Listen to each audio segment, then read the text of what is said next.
Was versteht man unter einem Qualmann? Um einer Kölschen Foderkart, da findet man altens Hering mit Qualmänner.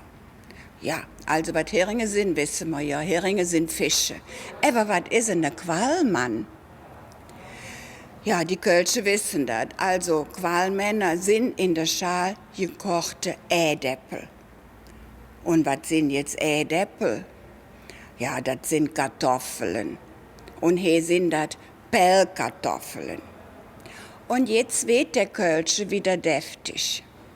Ist einer dick und abgequollen, dann hätt der Flück der Spitzname der Qualmann fort.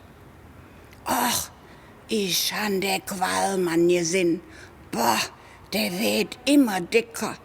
Der frisst sich schnorrens der Ohren zu.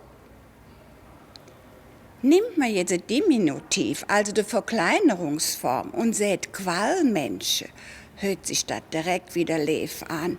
Ach, kommen's her, mi lecker Qualmenschen. Mit dir hätt man wenigstens keine verdrüschte Hering im Arm. Mit dir hätt man doch wirklich jet in de Arme.